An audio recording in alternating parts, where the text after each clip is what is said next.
আলহামদুলিল্লাহ সুম্মা আলহামদুলিল্লাহ। পশ্চিম চিলমারি যুব সমাজের উদ্যোগে আয়োজিত এক বিশাল তাফসীরুল কোরআন মাহফিলের সম্মানিত সভাপতি মহোদয়, প্রধান অতিথি, বিশেষ অতিথিবৃন্দ, মঞ্চে উপবিষ্ট আমন্ত্রিত হযরত উলামায়ে কেরাম, আমার সম্মুখে উপবিষ্ট বিভিন্ন প্রান্ত থেকে ছুটে আসা কোরআনের আকর্ষণে, আল্লাহ এবং আল্লাহ রসুলের ভালোবাসার টানে ছুটে আসা এক ঝাঁক ইসলাম প্রিয় তাওহীদি মুসলিম জনতা, পর্দার অন্তরালে অবস্থানরত আমার শ্রদ্ধেয় সম্মানিত মা ও বোনেরা, আলোচনার সূচনা লগ্নেই শুকরিয়া জ্ঞাপন করছি মহান রব্বে কারীমের দরবারে, যিনি আমাদেরকে আজকের মাহফিলের মেহমান হিসেবে কবুল করেছেন। বলেন আলহামদুলিল্লাহ। জানতে চাচ্ছি, দীর্ঘ সময় পর্যন্ত বসে আছেন, কষ্ট হচ্ছে না তো আপনাদের? কষ্ট হচ্ছে না তো আপনাদের? একটু কষ্ট তো হবেই। মুমিন মুসলমানের জীবন শান্তির জীবন, তবে আখিরাতের জীবনটাই চূড়ান্ত শান্তির জীবন, ঠিক কিনা? মুমিনদের দুনিয়ার জীবনটা সুখের শান্তির নয়, চিরস্থায়ী সুখ শান্তির নয়। এটা কাফেরদের জন্য সুখের জায়গা, ঠিক না? মুমিনদের জন্য এটা কষ্টের জায়গা। একটু কষ্টের বিনিময়ে আমাদের জন্য রয়েছে আসল সুখ, শান্তি, সমৃদ্ধ একটি সুখময় উদ্যান, জান্নাতের বাগান। সুবহানাল্লাহ। আমার ভাইয়েরা, একটু কষ্ট হচ্ছে, ওই যে ভাইয়েরা দাঁড়ায় আছে, মেহেরবানি করে সামনের দিকে আসেন। জান্নাতি বাগানের ভিতরের একজন গর্বিত সদস্য হওয়ার দরকার আছে না নেই? সাইডে যারা থাকে তারা আল্লাহর রহমত থেকে মাহরুম হয়, বঞ্চিত হয়। এজন্য আল্লাহওয়ালাদের কাছে আসা দরকার, জান্নাতি বাগানের ভিতরে বসা দরকার। কি বলেন আপনারা? এটা জান্নাতি বাগান, কোনো সন্দেহ আছে? অনেকে আজকের মাহফিলে আসে নাই, এই এলাকায় আরো অনেকে আছে আজকে আসে নাই, এরকম আছে না অনেকে? তো আপনারা আসছেন, যারা আসে নাই, দল মূলত কয়টা? দুইটা দল। এই দুই দলের মধ্যে ব্যবধান আছে না নাই? আছে। আল্লাহ রাসূল সাল্লাল্লাহু আলাইহি সাল্লামের একটি হাদিস আপনাদেরকে শোনাই। যারা আছেন দীর্ঘ সময় ধরে বসে, যেন আপনারা মন মরা হয়ে না থাকেন, প্রাণবন্ত হয়ে কোরআনের তাফসীর শুনতে পারেন, সেজন্য একটি হাদিস শোনাতে চাই। কষ্ট হবে না তো আপনাদের? قال النبي صلى الله عليه وسلم قال النبي صلى الله عليه وسلم إن لله تبارك وتعالى ملائكة سيارة। হযরত আবু হুরায়রা রাদিয়াল্লাহু তাআলা আনহু থেকে রওয়ায়াত, তিনি বলেন, নবীজি সাল্লাল্লাহু আলাইহি ওয়াসাল্লাম হাদিস শরীফের ভিতরে বলেন, এই পৃথিবীতে মহান আল্লাহ রাব্বুল আলামিনের পক্ষ থেকে নিয়োজিত একদল ফেরেশতা রয়েছেন। এই একদল ফেরেশতার দায়িত্ব এবং কর্তব্য হলো ইয়াতুফুনা ফিত তুরুকি ইয়ালতামিসুনা আহলাজ যিকর। এই ফেরেশতাদের জামাত পৃথিবীর বিভিন্ন প্রান্তে ঘুরে বেড়ান আর জিকিরের মজলিস কোথায় কায়েম হয়ে গেছে খুঁজে বেড়ান। সুবহানাল্লাহ। কোন জায়গায় জিকিরের মজলিস কায়েম হয়ে গেছে? জিকিরের এক নম্বরের ব্যাখ্যা হলো, জিকির মানে কোরআন। জিকির মানে কি? ওয়া ইন্নাহু লাযিকরুল লাকা ওয়া লিকাওমিকা ওয়া সাওফা তুসআলুন। কোরআনকে আল্লাহ তাআলা জিকির বলেছেন, অতএব কোথায় কোরআনের মাহফিলের মজলিস কায়েম হয়ে গেছে, এই জিকিরের মজলিসগুলো কি? ফেরেশতারা খুঁজে বের করেন। এরপরে নবীজি বলেন, ফাইদা ওয়াজাদু মাজলিসান ফিহি যিকরুন ক্বাদু মাআহুম। আল্লাহর ফেরেশতারা খুঁজতে খুঁজতে গিয়ে কোনো এলাকায় যখন জিকিরের মজলিস পেয়ে যান, ফেরেশতারা মুহূর্ত দেরি করেন না, জাকিরিনদের সাথে আল্লাহর ফেরেশতারাও বসে যান। আমাদের সাথে বসে আছেন কারা বলেন? আল্লাহর ফেরেশতারা বসে আছেন। সুবহানাল্লাহ বলেন। যতক্ষণ পর্যন্ত মাহফিল চলতে থাকবে, ফেরেশতারা বসে থাকবে। মাহফিল যখন শেষ হয়ে যাবে, আমরা নিজেদের ঘর বাড়ির দিকে চলে যাব, আর আল্লাহর ফেরেশতারা সোজা এখান থেকে আরশে আজিমে মহান আল্লাহর কাছে হাজিরা দিতে যাবে। আল্লাহর নবী বলেছেন, ফেরেশতারা আল্লাহর কাছে গিয়ে বলবে, রব্বুল আলামিন অমুক এলাকায় আপনার কিছু বান্দারা একত্রিত হয়ে তাফসীর মাহফিলের আয়োজন করেছে, কোরআনের জিকিরের মাজলিস কায়েম করে বসেছিল। আল্লাহ ইউসাব্বিহুনাকা ওয়া ইউকাব্বিরুনাকা ওয়া ইয়াহমাদুনাকা, আপনার বরত্বের ঘোষণা দিয়েছে, তাসবিহ বর্ণনা করেছে, গুণকীর্তন করেছে। আল্লাহ রাব্বুল আলামিন বলবেন কেন আমার বান্দারা আমার বরত্বের ঘোষণা দিয়েছিল, কেন আমার বান্দারা আমার জিকির করেছে? কারণ কি? মাযা ইয়াসআলুনানি, আমার বান্দারা আমি আল্লাহর কাছে কি চায়? ফেরেশতারা গভীর রাতে আল্লাহর কাছে আবেদন করবে, আল্লাহ আপনার বান্দা বান্দিরা যারা মাহফিলে এসেছে বড় বড় দামি দামি তিনটা জিনিস আপনার কাছে চেয়েছে। কয়টা জিনিস বলেন? আল্লাহ বলবেন কি? কোন তিনটা জিনিস আমার বান্দা বান্দিরা চাইছে বলো। ফেরেশতারা বলবে, এক, ইয়াসআলুনাকা জান্নাতাকা, আল্লাহ আপনার বান্দারা বান্দিরা প্রত্যেকেই আপনার কাছে জান্নাত চেয়েছে। সুবহানাল্লাহ। আমরা এখানে যারা আসছি জান্নাত চাই কি চাই না? কারা কারা চাই না হাত উঠান। চাই না বলছিলাম, হাত উঠাই ফেলছেন। আপনাদের এলাকার মানুষের জোশ আছে মাশাআল্লাহ, হুশও ঠিক রাখতে হবে। এটা ফার্স্ট টেস্ট, ঠিক আছে না? প্রথম টেস্ট, আগামীতে ঠিকঠাক সবকিছু বলতে হবে, বাকি হুশ হারিয়ে না, হুশ ঠিক রেখে।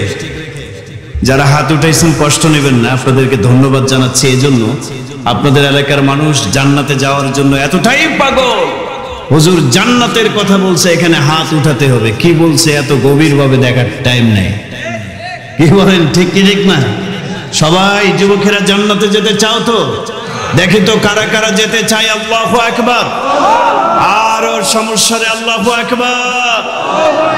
মাশাআল্লাহ, হাত নামান। ফেরেশতাদেরকে লক্ষ্য করে আল্লাহ বলবেন, আচ্ছা আমার বান্দারা তো আমার কাছে জান্নাত চাইছে, হাল রাউ জান্নাতি, তারা কি আমার জান্নাতটাকে নিজের চোখে দেখছে? ফেরেশতারা বলবেন, না আল্লাহ দেখে নাই। তো আল্লাহ বলবেন, ফাকাইফা লাউ রাউ জান্নাতি, আমার বান্দারা আমি তাদের জন্য এত সুন্দর করে জান্নাতকে সাজিয়ে রেখেছি, যদি একটি বারের জন্য নিজের চোখে জান্নাতের নিয়ামতগুলো দেখতে পেত, ওদের আমল আখলাকের অবস্থা আরো বেশি উন্নত হয়ে যেত। সুবহানাল্লাহ। ফেরেশতারা আর কি চায়? ফেরেশতারা বলবে, রব্বুল আলামিন হুম ইয়াস্তাজিরুনাকা মিন নারিকা, আপনার জাহান্নামের আযাব থেকে ওরা মুক্তি চায়। সুবহানাল্লাহ। আর কি চায়? রব্বুল আলামিন মাহফিল শেষে হুম ইয়াস্তাগফিরুনাকা, আপনার কাছে ওরা ইস্তেগফার পড়ে চোখের পানি ফেলে ফেলে গুনাহ থেকে ক্ষমা প্রার্থনা করেছে, মাপ চেয়েছে। সুবহানাল্লাহ। কয়টা জিনিস চাইছি আমরা? ফেরেশতারা বলবে, এক, জান্নাত, দুই, জাহান্নাম থেকে মুক্তি, তিন, গুনাহগুলো আপনি মাফ করে দেবেন আল্লাহ, এটা তারা চাইছে। আল্লাহ তাআলা বলবেন, ফেরেশতারা সাক্ষী থাকো। মুসলিম শরীফের হাদিস আপনাদেরকে শুনালাম। আল্লাহ বলবেন, ফেরেশতারা তোমরা সাক্ষী থাকো, قد غفرت لهم وأعطيتهم ما سألوا وأجرتهم مما استجاروا, ওই মজলিসে যারা বসেছে এসেছে তাদের জিন্দেগীর গুনাহ আমি আল্লাহ মাফ করে দিলাম।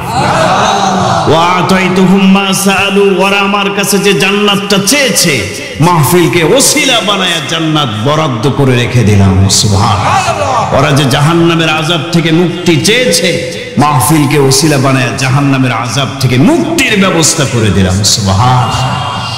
ও মুমিন মুসলমান, ফেরেশতারা বলবে, আল্লাহ রব্বি ফীহিম ফুলানুন আব্দুন খাত্তা, আল্লাহ ওই মজলিসের মধ্যে অনেক বড় পাপী ব্যক্তিও ছিল। আল্লাহ বলেন, ওয়ালাহু কদ গাফারতু, ওই পাপীকেও আমি আল্লাহ মাফ করে দিলাম। কারণ হুমুল জুলাসাউ লা ইয়াশকা বিহিম জালিসুহুম, এই মজলিসটা আমি আল্লাহর কাছে এত দামি, এত দামি, এই মজলিসে যারাই আসবে তারাই সৌভাগ্যবান, একজনও কপাল পোড়া থাকতে পারবে না। সুবহানাল্লাহ বলেন না? তো এই হাদিসকে সামনে রেখে আমরা বলতে পারি যারা এখানে আসছি প্রত্যেকেই সৌভাগ্যবান। আলহামদুলিল্লাহ বলেন। আল্লাহ চাইলে আমাদের গুনাহগুলো মাফ করে দিতে পারেন কিনা? জান্নাত বরাদ্দ করে রেখে দিতে পারেন কিনা? জাহান্নামের আযাব থেকে মুক্তির ব্যবস্থা করে দিতে পারেন কিনা? এই তিনটা জিনিস আমরা সবাই আল্লাহর কাছে চাই না? আল্লাহ কবুল করেন, বলেন আমিন। ওই যে বসে আছেন ভাইরা, শীতের রাত, ওইখানে বসে থাকলে তো কুয়াশা পড়বে মাথায়, একটু সামনের দিকে আসেন, এই যে অনেক জায়গা এখানে সামনে ফাঁকা আছে, আপনারা একটু ফাঁকা জায়গাগুলো বন্ধ করেন। সবার হেদায়েতের নিয়তে মাহফিল শুনতে হবে। রাজি আছেন তো সবাই? ইনশাআল্লাহ। আসলাম, শুনলাম, কিচ্ছা কাহিনী, গল্প গুজব করলাম, চলে গেলাম, এই মাহফিলের কোনো প্রয়োজন নেই।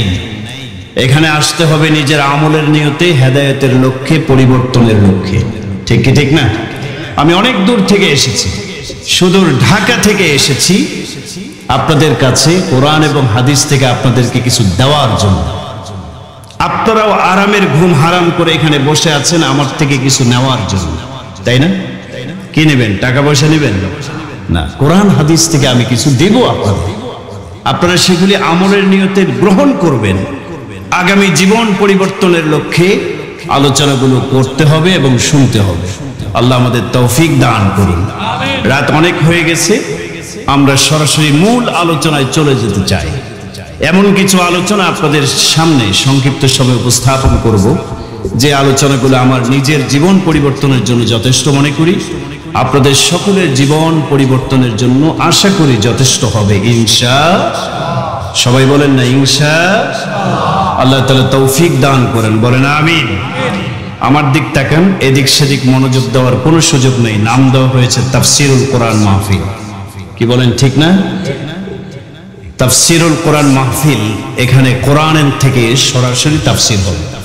আমরা এখন কোরআনের দিকে ঢুকতে চাই, কোরআনের তাফসিরে মনোনিবেশ করতে চাই। মনোযোগ আছে তো সবার? আমার দিক তাকান, কোরআনে কারীম থেকে একটি আয়াতে কারীমা তেলাওয়াত করেছি, সূরা হামিম আস-সাজদার 30 নম্বর আয়াত। কত নম্বর আয়াত? যুবক ভাইরা বলেন, কত নম্বর আয়াত? 30 নম্বর আয়াত। এই আয়াতে মহান আল্লাহ রাব্বুল আলামিন এই পৃথিবীর এক শ্রেণীর শ্রেষ্ঠ সৌভাগ্যবান মানুষের কথা আলোচনা করেছেন। এই লোকগুলোর ভাগ্যটা এতই ভালো, দুনিয়ার জীবন এদের শেষ, মৃত্যুর সময় ঘনিয়ে এসেছে, অল্প কিছু সময় হাতে বাকি। এরপরে তাকে আরেকটা জগৎ, কবরের জগতে পদার্পণ করতে হবে।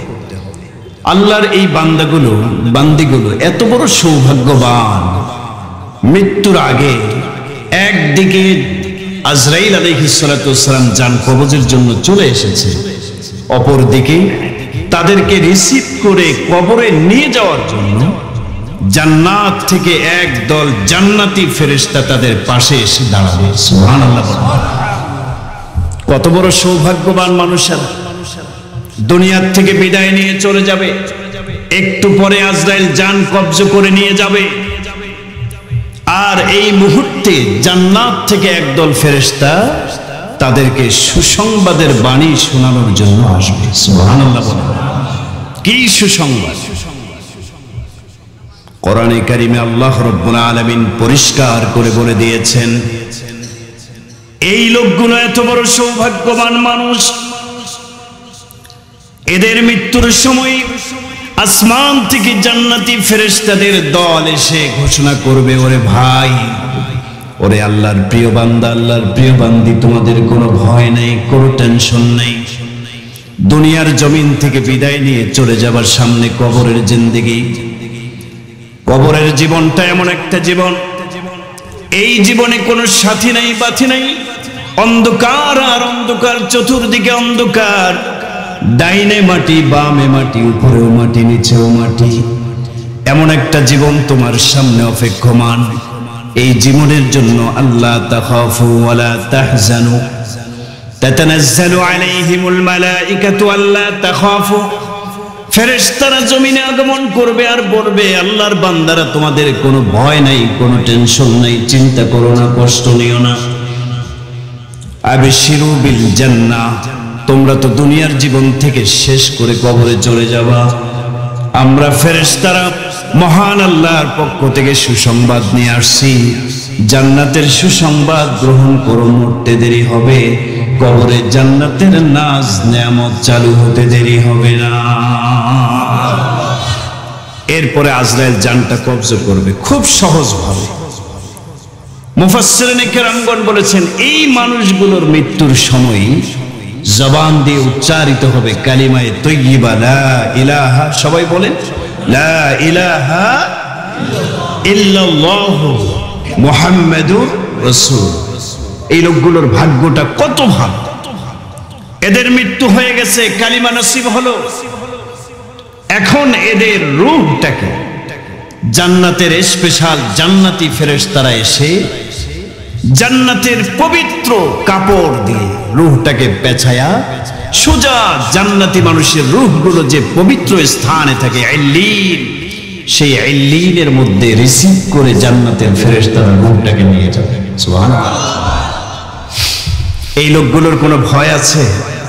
আল্লাহ এই আয়াতেই বলেছেন ফেরেশতারা এদেরকে অভয় বাণী শোনায় দেবে, আল্লাহ তাখাফু, তোমাদের কোনো ভয় নাই, ওয়ালা তাহজানু, তোমাদের কোনো চিন্তা নাই। সামনে কবর, অপেক্ষা করছে হাসর, অপেক্ষা করছে মিজান, অপেক্ষা করছে পুলসিরাত। আখিরাতের কোনো ঘাটিতে তোমাদের কোনো দুঃখ নাই, টেনশন নাই। সব ঘাটিগুলো অতিক্রম করে তোমাদের ঠিকানা হবে জান্নাত। সুবহানাল্লাহ। ও মুমিন মুসলমান, এই লোকগুলো ভাগ্যবান কিনা বলেন তো?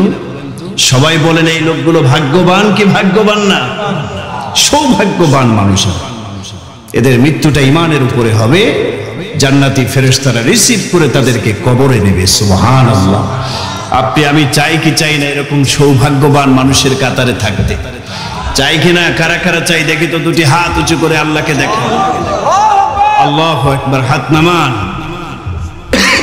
সম্মানিত ভাইয়েরা, এই লোকগুলো সৌভাগ্যবান, তাদের পরিচয় কি?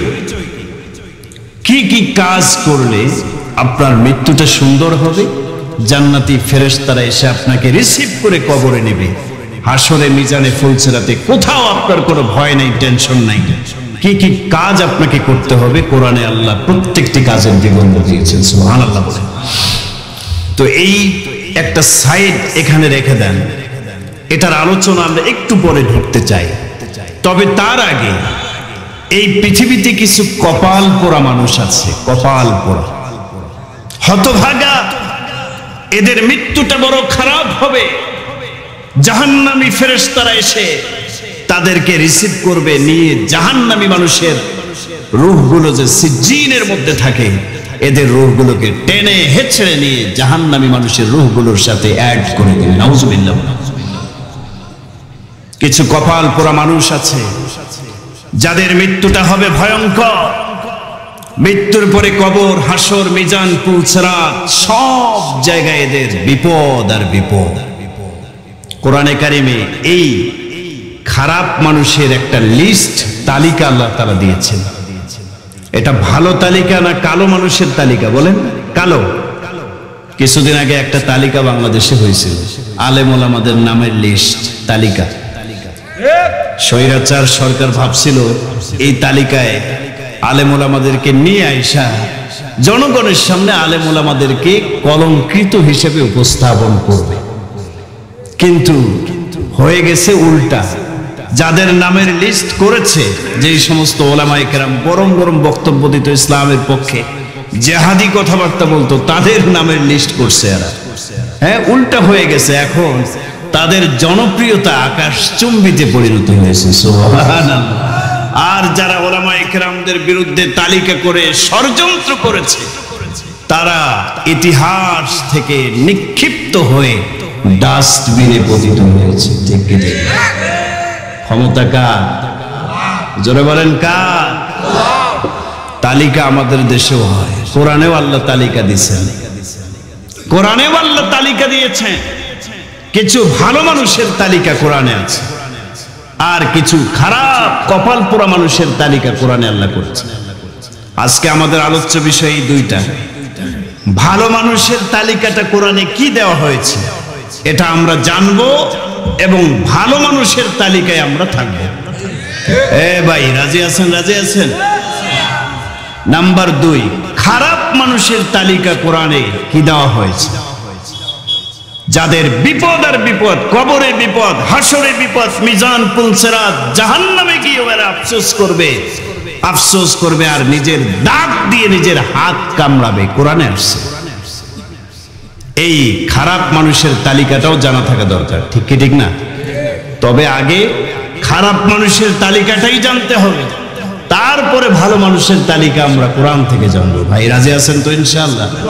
তাহলে আলোচনার দিক কয়টা দিক দাঁড়ালো?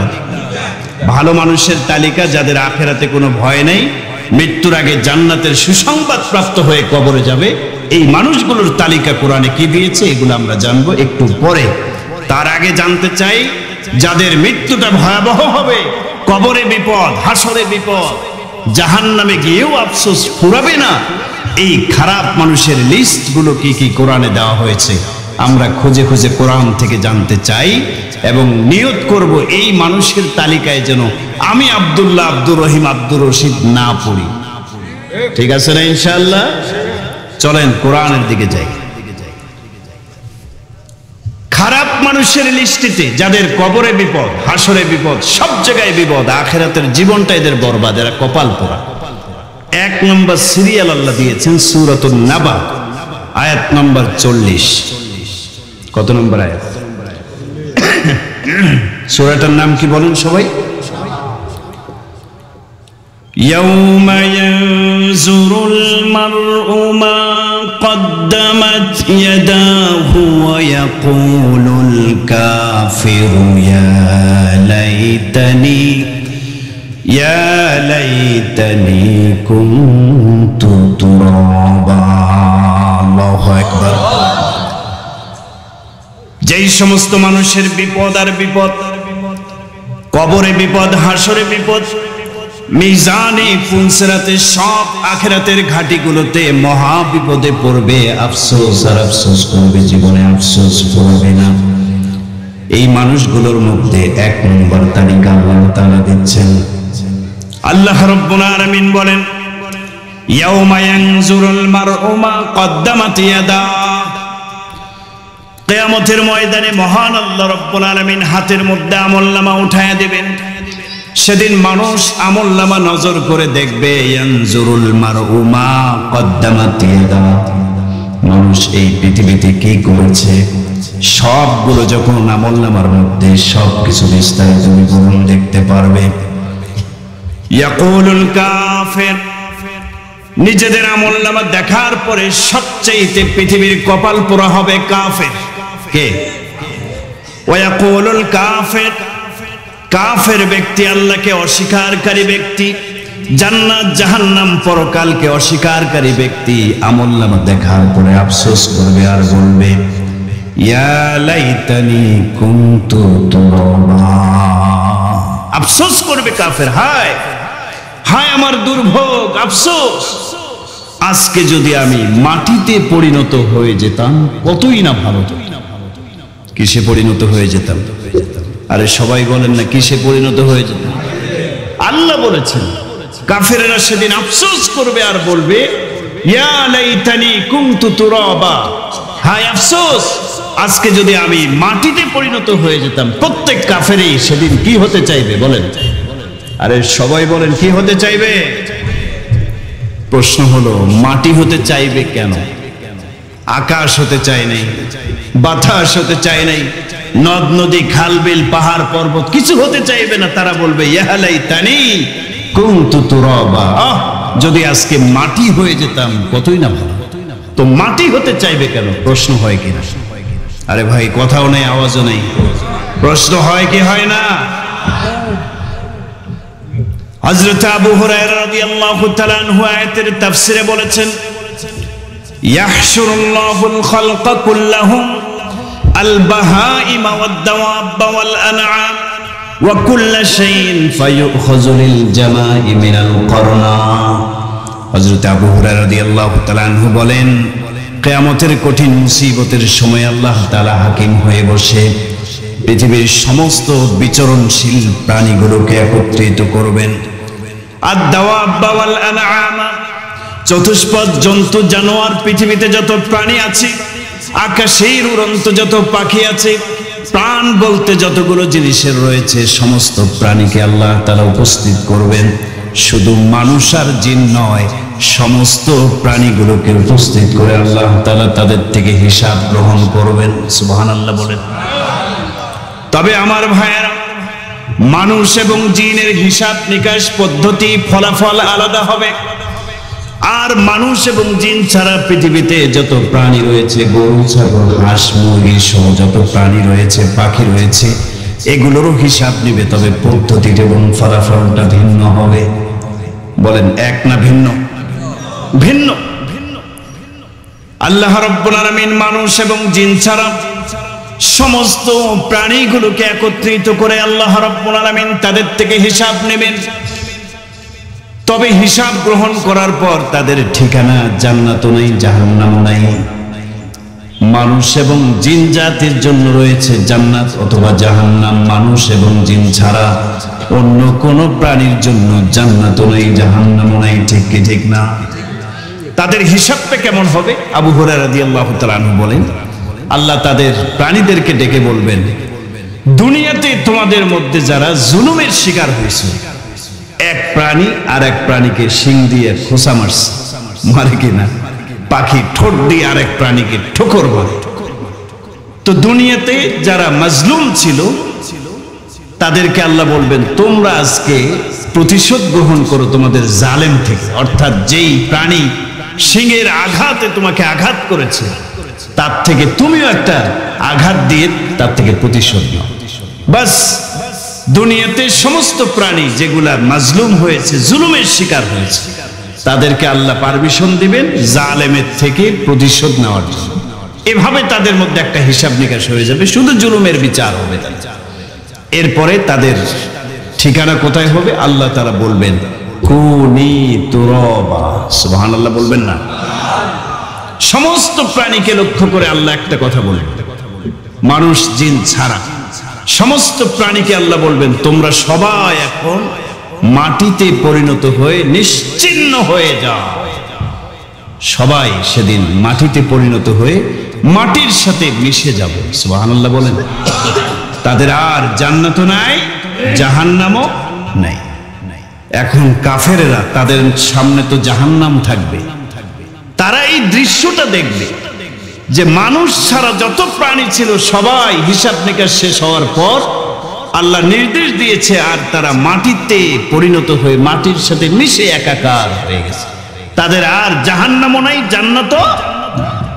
ওই জায়গায় হিনা ইজিন ইয়াতামান্নাল কাফির ইয়া লাইতানি কুনতু তুরাবা, ওইখানে কাফের আফসোস করবে আর আল্লাহর কাছে বলবে, যদি আজকে আমরা মাটির সাথে মিশে নিশ্চিহ্ন হয়ে যেতাম, অস্তিত্বহীন হয়ে যেতাম, যেভাবে অন্যান্য প্রাণীরা মাটি হয়ে মিশে গেল, তাদের মতো যদি আমরাও মাটি হতে পারতাম, মিশে যেতাম মাটির সাথে, তাহলে আজকে জাহান্নামের এই কঠিন আযাবের মধ্যে গ্রেফতার হওয়া লাগতো।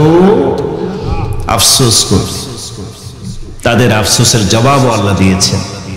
এখন আর আফসোস করে কোনো লাভ হবে? আরে ভাই বলেন, কোনো লাভ হবে? কাফেররা আফসোস করবে আর সোজা জাহান্নামের মধ্যে নিক্ষিপ্ত হয়ে যাবে। বলেন নাউযুবিল্লাহ। আল্লাহ রাব্বুল আলামিনের শুকরিয়া আদায় করে, শুকরিয়া আদায় করে শেষ করতে পারবেন না। আল্লাহ আপনাকে ওই কাফেরের ঘরে জন্ম দেন নাই, জন্মসূত্রেই মুসলমানের ঘরে জন্ম দিয়ে ঈমানওয়ালা বানিয়েছেন। সুবহানাল্লাহ।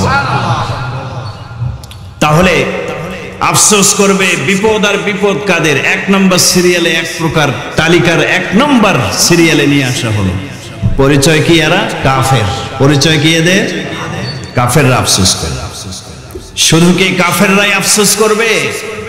না, মুমিন মুসলমানদের মধ্যে কিছু মানুষ আছে। দ্বিতীয় নম্বর সিরিয়াল আল্লাহ তাআলা বলতেছেন,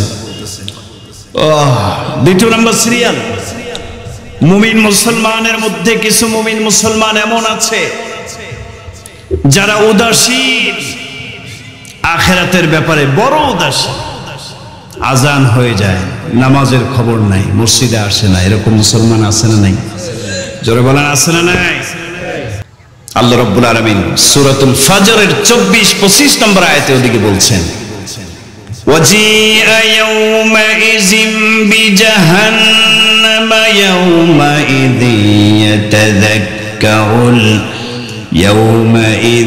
ইয়াতাযাক্কারুল ইনসান وأنى له الذكرى يقول يا ليتني قدمت لحياتي উদাসীন মুসলমানেরা নামাজ পড়ে নাই, রোজা রাখে নাই, হালাল হারাম তমিজ করে দুনিয়াতে চলাফেরা করে নাই, আখিরাতের ব্যাপারে উদাসীন ছিল, গুনার কাজে লিপ্ত ছিল, পাপী তাপী মুমিন মুসলমান। পাপের কারণে জাহান্নামের ফয়সালা হয়ে যাবে। ওয়াজিআ ইয়াউমাইযিন বিজাহান্নামা, জাহান্নামকে যখন তাদের সামনে পেশ করা হবে, ইয়াতাযাক্কারুল ইনসানু, সেদিন মানুষ উপলব্ধি করতে পারবে, আহারে দুনিয়াতে মারাত্মক ভুলের ভিতরে আমি ছিলাম। দুনিয়াতে মুমিন মুসলমানেরা কষ্ট করে মসজিদে যেত, ফজরের নামাজের কষ্ট, ঠান্ডা শীতের রাতে উযু করা ঠান্ডা পানি দিয়ে অনেক কষ্ট, কিন্তু আমি এই কষ্টটা করি নাই, উদাসীন হয়ে ঘুমায়াছিলাম। এরকম মুসলমান আছে না নাই? আফসোস করবে, আফসোস করবে, ইয়াকুলু ইয়া লাইতানি কদ্দামতু লিহায়াতি, আফসোস করবে আর বলবে আল্লাহ, আফসোস যদি আমি দুনিয়াতে থেকে আখিরাতের কিছু সামানা সম্বল অর্জন করে দুনিয়ার থেকে বিদায় নিয়ে এখানে আসতে পারতাম, দুনিয়াতে কিছু নেক আমল সঞ্চয় করে যদি আমি আখিরাতের জীবনে পদার্পণ করতাম, তাহলে তো আমার জাহান্নাম সামনে আসা লাগতো না। আফসোস করবে আর বলবে ইয়া লাইতানি কদ্দামতু লিহায়াতি, যদি আমি এই জীবনের জন্য কিছু দুনিয়াতে করে আসতাম, কিছু নামাজ রোজা হজ যাকাত তেলাওয়াত জিকির আজকার করে আসতাম, কতই না ভালো হতো। ও মুমিন মুসলমান, পাপী তাপী উদাসীন গাফেল মুসলমান সেদিন আফসোস করবে। আফসোস করে কোনো লাভ হবে? আরো যারা বলেন লাভ হবে? তাহলে 2 নম্বর শ্রেণী জাহান্নামী, উদাসীন গাফেল। এরকম মুসলমান আল্লাহ তাআলা আমাদেরকে উদাসীনতা থেকে হেফাজত করেন, বলেন আমিন। দ্বীনের প্রত্যেকটা লাইনে যখন যেই তাকাজার সামনে চলে আসে, দ্বীনের জন্য, ইসলামের জন্য ঝাঁপিয়ে পড়বো। রাজি আছেন তো ইনশাআল্লাহ? আল্লাহ আমাদের তৌফিক দান করুন, বলুন আমিন। 3 নম্বর মানুষের তালিকা, খারাপ মানুষের তালিকা, আফসোস করবে। এদের কবরের জীবন বরবাদ, হাসর মিজান ফুলসিরাত সব জায়গায় বিপদ। আফসোস করবে, আফসোস করে ফুরাবে না। এরকম মানুষের লিস্ট আল্লাহ তাআলা সূরাতুল আহজাবের 66, 67 নম্বর আয়াত, 2টি আয়াতে আল্লাহ দিয়েছেন। কষ্ট হচ্ছে না তো আপনাদের? ইয়াউমা তুকাল্লাবু ওয়ুজুহুহুম ফিন-নারি ইয়াকুলুনা ইয়া লাইতানা আতা'না আল্লাহা ওয়া আতা'নার রাসূলা। এই লোকগুলোকে জাহান্নামে নিক্ষেপ করা হবে। এদের পরিচয় একটু পরে শোনেন। তো এদেরকে জাহান্নামে নিক্ষেপ করে চেহারাকে উলট পালট করা হবে।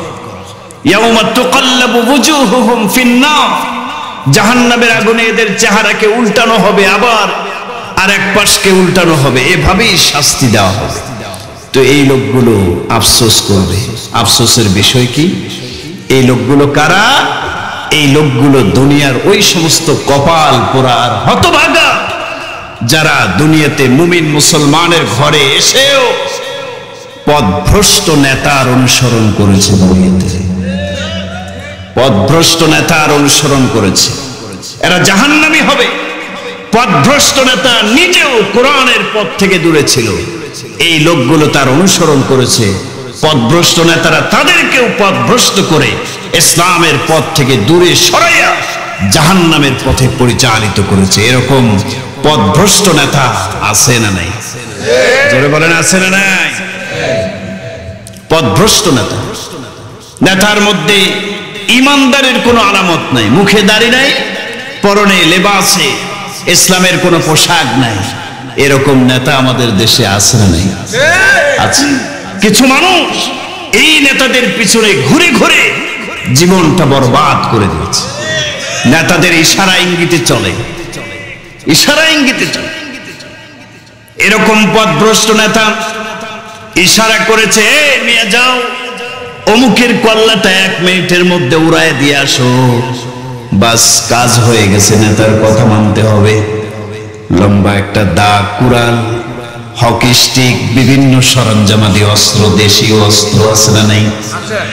দেশীয় অস্ত্র বিদেশি অস্ত্র হাতে নিয়ে নেতার কথা মানার জন্য, নেতার অনুসরণ করার জন্য আল্লাহর বান্দা এক মুসলমান হয়ে আর এক মুসলমানকে হত্যা করে ফেলে, আছে না নাই? তাহলে এই যে অন্যায় কাজ, হত্যার মতো একটা কাজ করলো। আমার ভাইয়েরা, নেতার অনুসরণ করতে গিয়ে, পথভ্রষ্ট নেতার কথা মানতে গিয়ে অন্যায় অরাজকতার পথে পা বাড়ালো। আল্লাহ রাব্বুল আলামিন এই সমস্ত জুলুমের কারণে তাদেরকে জাহান্নামে যখন নিক্ষেপ করবেন, ইয়াকুলুনা ইয়া লাইতানা আতা'না আল্লাহ ওয়া আতা'না আর-রাসূল, এই মানুষগুলো যারা পথভ্রষ্ট নেতার অনুসরণ করেছে, জাহান্নামের আযাবের মধ্যে লিপ্ত হওয়ার পরে এরা বলবে, হায় আফসোস, দুনিয়াতে যদি আমরা ওই পথভ্রষ্ট নেতার অনুসরণ না করে আতা'না আল্লাহ ওয়া আতা'না আর-রাসূল, আল্লাহ এবং আল্লাহর রাসূলের পথ, কোরআন সুন্নাহর পথে চলতাম, অনুসরণ করতাম, তাহলে জাহান্নামের আযাবের মধ্যে লিপ্ত হওয়া লাগতো না। আফসোস করে আল্লাহর কাছে বলবে, আল্লাহ রব্বানা আতিহিম রব্বানা ইন্না আতা'না সাদাতানা ওয়া কুবারা'না ফাআদাল্লুনা আস-সাবিলা। আয় আল্লাহ, দুনিয়াতে আমরা এই বড় বড় হাইব্রিড নেতাদের অনুসরণ করেছি, ওরা আমাদেরকে ইসলামের পথ থেকে দূরে সরায় রাখছে। রব্বানা আতিহিম দি'ফাইন মিনাল আযাব, আয় আল্লাহ, ওই নেতাদেরকে আমাদের চোখের সামনে ধরে ধরে জাহান্নামের মধ্যে পাঠান এবং দ্বিগুণ শাস্তি ওই নেতাদেরকে আগে দেন। এভাবে আফসোস করবে। আল্লাহ তাআলা এদের জবাব দিয়েছেন অন্য আয়াতে, সূরা আরাফের মধ্যে, লাভ নেই, তোমাদের নেতারাও আজকে জাহান্নামী, তোমরাও জাহান্নামী, কোন দলই জাহান্নাম থেকে ছাড় পাবে। ও মুমিন মুসলমান, এজন্য দুনিয়াতে চলাফেরা করবেন সাবধান। যাকে তাকে নেতা বানানো যাবে যদি পথভ্রষ্ট কাউকে নেতা মানেন, যে আপনাকে নামাজ পড়তে দেয় না, ইসলামের পথে চলতে দেয় না, অন্য কোন তন্ত্র মন্ত্র, ইসলাম নয়, ইসলাম ছাড়া ভিন্ন আরেক তন্ত্র মন্ত্রের দিকে আপনাকে ডাকে, আছে না নাই? জোরে বলেন, আছে না নাই? যাওয়া যাবে না, তাকে নেতা মানা যাবে। মুমিন মুসলমানের সংবিধান একটাই, কোরআনের সংবিধান। সুবহানাল্লাহ বলেন। কোরআনের সংবিধান। এই দেশে আমার নেতা, আপনার নেতা, মুসলমানের এমন একজন নেতা হওয়া দরকার, যার লেবাসে, পোশাকে, সব কিছুতে ইসলামের রঙে রঙিন। ঠিক ঠিক না? যেই নেতার মধ্যে আদর্শ আছে বিশ্বনবী মুহাম্মদ রাসূলুল্লাহর আদর্শ, সেই নেতাকেই মুসলমান নেতা বানাবে। তাহলে আর আফসোস করা লাগবে না কিয়ামতের দিন। ঠিক ঠিক না? এরকম নেতা মানতে রাজি আছেন? ইসলামের পক্ষে ইসলামিক আদর্শিক নেতা মানবো কারা কারা? দেখি তো হাতগুলো, দেখি। আল্লাহ কবুল করেন, বলেন আমিন। হাত নামান। এখন একটা সুন্দর থমথমে পরিবেশ বাংলাদেশের ইতিহাসে বিরাজ করছে। এখন বাংলাদেশের কোনো সরকার নেই, একজন আছে, উপদেষ্টা পরিষদ আছে, ওনারা অন্তর্বর্তীকালীন সরকার। ঠিক না? ওনারা কি স্থায়ী সরকার নাকি? তো এই সময়টা অনেকটা ভালো কাটাতে পারছি আমরা, কি বলেন? ঠিক না? তবে এখান থেকে কিছু কাজ করতে হবে। এই যে আমার ভাই আসাদুজ্জামান ভাই অনেক সুন্দর ইসলামিক সঙ্গীত পরিবেশন করছেন, ঐক্যবদ্ধ থাকার ব্যাপারে উদ্বুদ্ধ করেছেন, কি বলেন? ঠিক না? এই মুহূর্তে, এই সময়টাতে মুমিন মুসলমানদের মাঝে বিরোধ নিরসন করে জামাত, চরমনাই, হেফাজত, খেলাফত, তাবলীগ সবাইকে এক কাতারে এসে ইসলামের পক্ষে স্লোগান দিতে হবে, যেন ইসলাম ছাড়া সমস্ত তন্ত্র মন্ত্র ইসলামের নারায়ে তাকবীরের আওয়াজে সব ভেসে যায়। কথা বলে ঠিক কি? যদি আমরা আওয়াজ তুলতে পারি, ঐক্যবদ্ধ হতে পারি, এমন একজনকে নেতা নির্বাচন করতে পারি যিনি কোরআনের আদর্শিক নেতা, যিনি সংসদে গিয়ে ইসলামের আইন বাস্তবায়ন করবে। সুবহানাল্লাহ। এরকম একজন নেতাকে যদি বানাতে পারি, তাহলে ভাই এই বাংলাদেশের মানুষ স্বাধীনতার পর থেকে পর্যন্ত, আজও পর্যন্ত প্রকৃত সুখ আর শান্তি পায় নাই। ঠিক কি ঠিক না? এই 55 বছর, 56 বছর স্বাধীনতার হয়ে যাচ্ছে, অনেক নেতা নেত্রীর পরিবর্তন বাংলাদেশে হয়েছে, নেতাদের ভাগ্য বদল হয়েছে, মগর জনগণ আগের মতোই আছে, ঠিক কি ঠিক না? যারাই নেতৃত্বে যায় তারাই কলা গাছের মতো 2 দিনে ফুলে যায়, ব্যাংক ব্যালেন্স টাকা পয়সার অভাব থাকে না। আরে একজন মন্ত্রী এমপি এত কোটি কোটি টাকার মালিক হয় কিভাবে? বলেন না কিভাবে হয়েছে? সব চোর আর বাটপার, জনগণের টাকা চুরি করে কোটি কোটি টাকার মালিকেরা হয়, ঠিক কি ঠিক না? এদেরকে ক্ষমতায় বসাইছে কারা? আপনার মতো আমার মতো কিছু মানুষ ভোট দিয়ে নেতা বানায়া, নেতার অনুসরণ করে এদেরকে উপরে উঠায় দিছে। কিয়ামতের দিনে আফসোস করবে, আফসোস। এজন্য সময় থাকতে আদর্শিক নেতা সব জায়গায় লাগবে কি লাগবে না? বলেন, জোরে বলেন, লাগবে কি লাগবে না? আল্লাহ সবাইকে বুঝার আমল করার তৌফিক দান করুন। আরেক শ্রেণীর মানুষ, এই কপাল পোড়া মানুষের তালিকায় 4 নম্বরের লিস্টিতে আল্লাহ তাআলা সূরা ফুরকানের মধ্যে এক শ্রেণীর মানুষের কথা উল্লেখ করেছেন। এই লোকগুলো তারা নিজেদের হাত নিজেরা কামড়ায় কামড়ায় খসায় ফেলাবে কিয়ামতের ময়দানে। এদেরকে যখন শাস্তিতে নিমজ্জিত করা হবে, এরা নিজেদের দাঁত দিয়ে নিজের হাত কামড়াবে আর আফসোস করবে। এদের আফসোস ফুরাবে না, জাহান্নামে চলে যাবে, তারপর এদের আফসোস ফুরাবে না। বলবো এই শ্রেণীর লোক কারা? আরে কথা বলেন, বলবো নাকি? আল্লাহ তাআলা বলছেন, ইয়াউমা ইয়া'আদ্দুয যালিমু আলা ইয়াদাই ইয়াকুলু ইয়া লাইতানি ইত্তাখাযতু মা'আর রাসূলি সাবিলা ইয়া ওয়াইলাতা লাইতানি লাম আত্তাখিয ফুলানান খলিলা। দুনিয়াতে এক শ্রেণীর মানুষ আছে যারা বন্ধু বানানোর ক্ষেত্রে ইসলামের রীতি মানে নাই, যাকে তাকে বন্ধু বানাইছে। বন্ধু বানাইছে এমন এক ব্যক্তিকে যে তাকে মদ পানের দাওয়াত দেয়, জিনা করার পরামর্শ দেয়। এরকম অসৎ খারাপ বন্ধু আছে না নেই? জোরে বলেন, আছে না নেই? অনেক। আজকের যুব সমাজ তো 10টা ছেলে এলাকায় যদি খারাপ থাকে, 100 জন ভালো ছেলেকে খারাপ করার জন্য 10টা বদমাইশি যথেষ্ট, ঠিক কি ঠিক না? এরকম খারাপ বাটপার ছেলে ফেলে আমাদের সমাজে আছে না নাই? এদেরকে মুমিন মুসলমানের সন্তানেরা বন্ধু বানাতে পারে। মুমিন মুসলমানের বন্ধু হবে মুমিন মুসলমান, ঠিক কি ঠিক না? লা ইয়াত্তাখিযুল মুমিনুনা আল কাফিরিনা আউলিয়া মিন দুনিল মুমিনিন। মুমিনরা কখনো কাফের মুশরিককে বন্ধু বানাতে পারে? মুমিনের বন্ধু হবে মুমিন, ঠিক কি ঠিক না? তো যারা দুনিয়াতে এরকম বন্ধুত্বের নীতিমালা মানে নাই, যারা তারে বন্ধু বানাইছে, এমন একজনকে বন্ধু বানিয়েছে। গানের অনুষ্ঠানের দিকে বন্ধুকে দাওয়াত করে নিয়ে গেছে, গান শোনাইছে, জিনার কাজে লিপ্ত করাইছে, মদ পানের মতো নিকৃষ্টতম কাজ করাইছে। এই যে খারাপ বন্ধুকে বন্ধু বানালো, কিয়ামতের ময়দানে আফসোস করবে, জাহান্নামে গিয়ে আফসোস করবে, ইয়া ওয়াইলাতা লাইতানি লাম আত্তাখিজ ফুলানান খলিলা।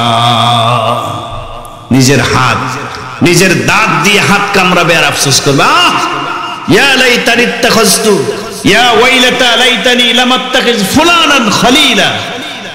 যদি অমুক অমুক ছেলেগুলোকে বন্ধু না বানাতাম, তাহলে তো ওই খারাপ কাজগুলো করতে হতো না, আর আজকে আমাকে জাহান্নামে যাওয়াও লাগতো না। আফসোস করবে কেন দুনিয়াতে খারাপ বন্ধু বানিয়েছে। এজন্য ভাই, যাকে তাকে বন্ধু বানানো যাবে?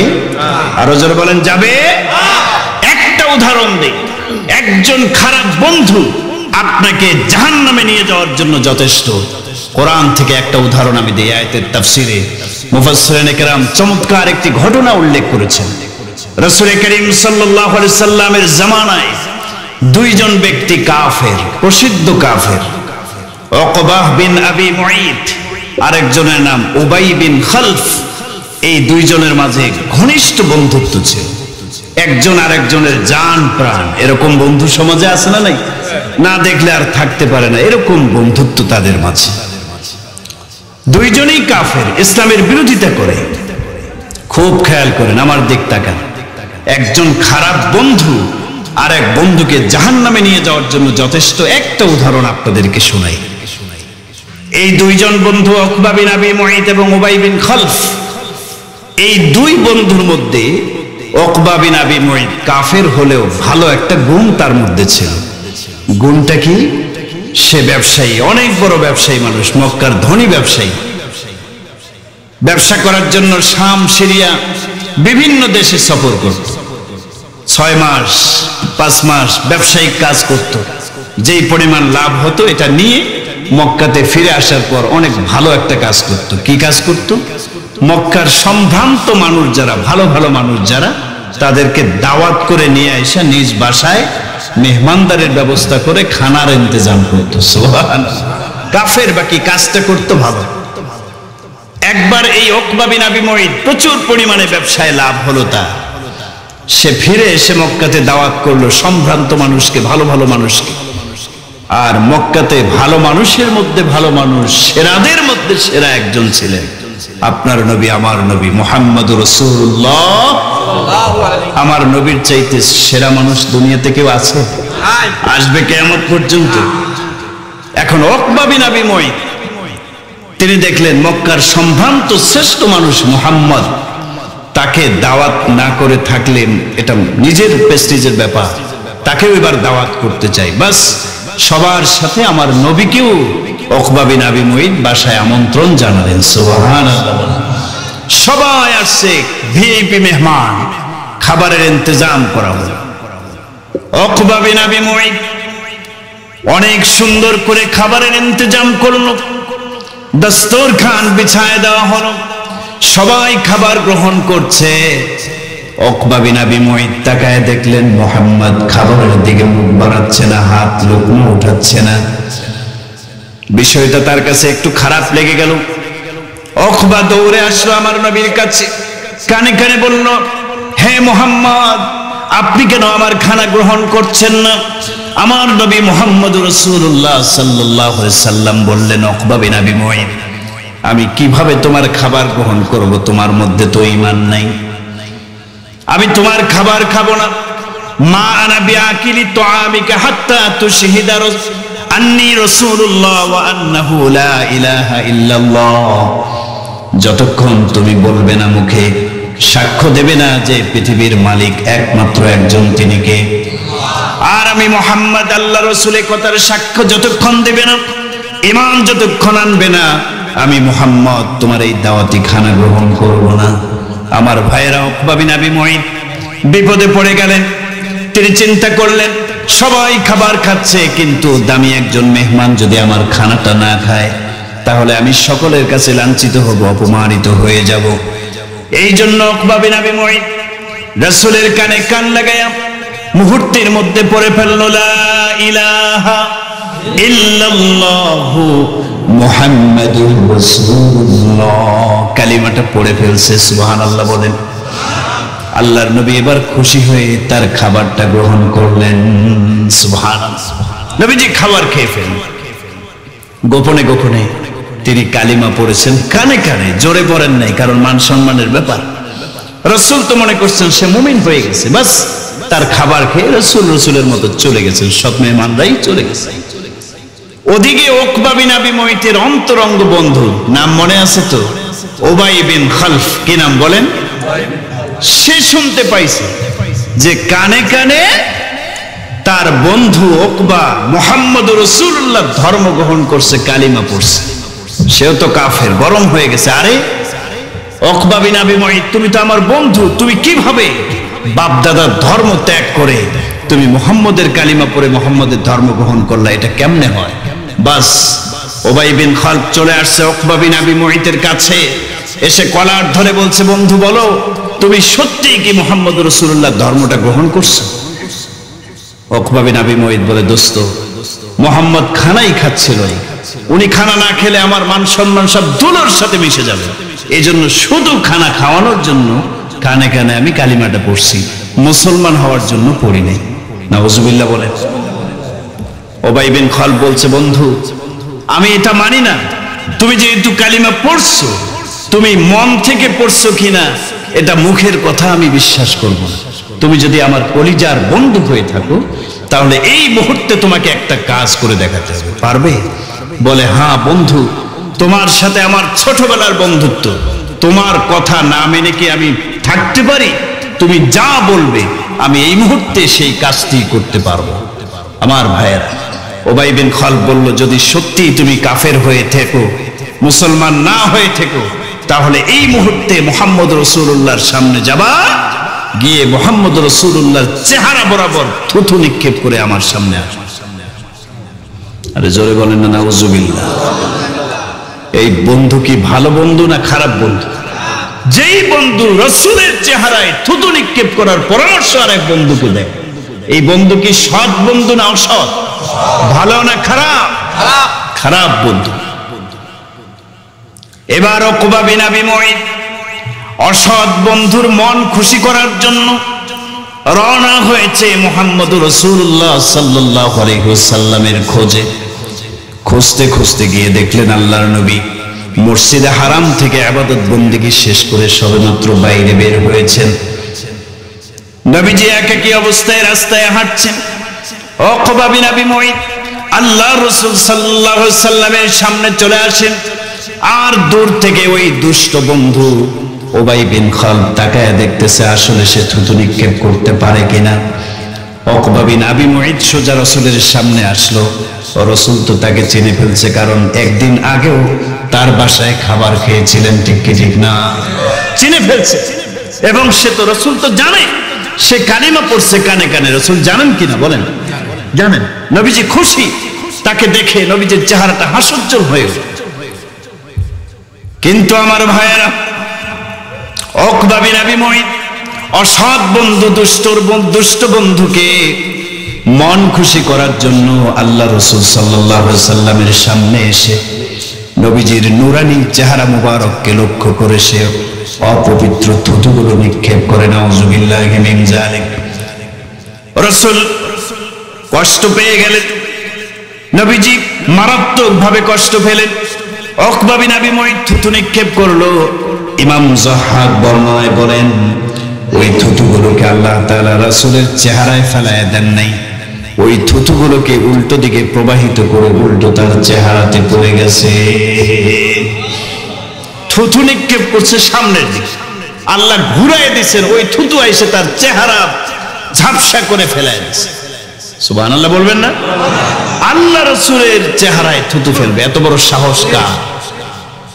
আমার ভাইয়েরা, সে নিজের থুতু নিজে খেয়ে চলে আসছে।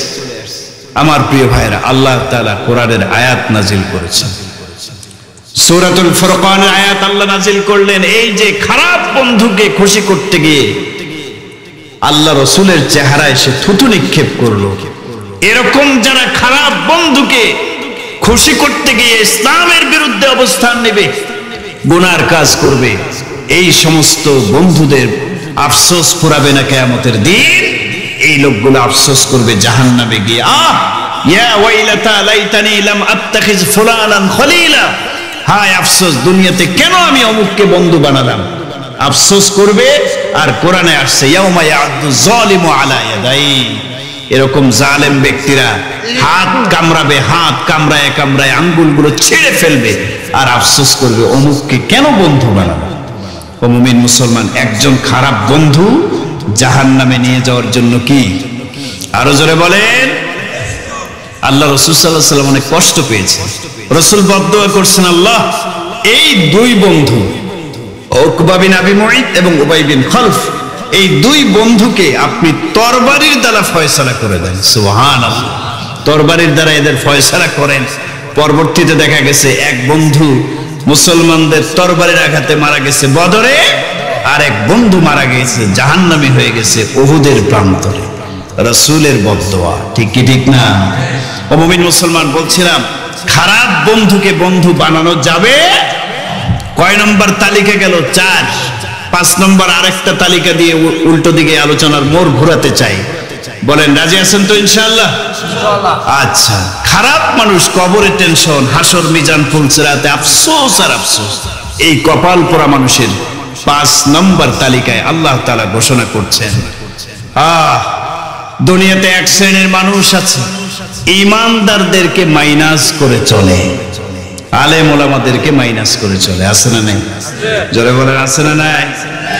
মসজিদের ইমাম সাহেবের দোষ ধরার পিছনে কিছু লোক দেখবেন খারাপ, সব সময় খারাপ হয়ে থাকে।